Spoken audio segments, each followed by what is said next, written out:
jaajëf. mais Serigne Ndiaye mënoo ñëw te duñ la laaj da ngaa ñëw amateur yëpp dafa mel dañ laa nam fii ci arène nationale. bu baax a baax a baax wax du yoon chaque at benn combat ay mbëri war na mën a chaque at ay 4 3 fois 2 fois mooy yoon loolu gën a la.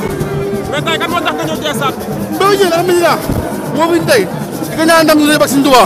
yow nag ci loo nekk ndax jël nga combat boo xam ne le 14 la ñëpp dañ ko fee bàyyi nga ñëw jël ko. le 14 mai incha allah di woo Mbinaan yëpp ñu génn ak sama village waa Ndiaye di woo Gueule Tapée Fass Colobane waa Giri Fass yëpp sama mbokk yëpp ñu ñëw incha allah le 14 mai yàlla dafa ñu ndam ñu lay bak Serigne Touba.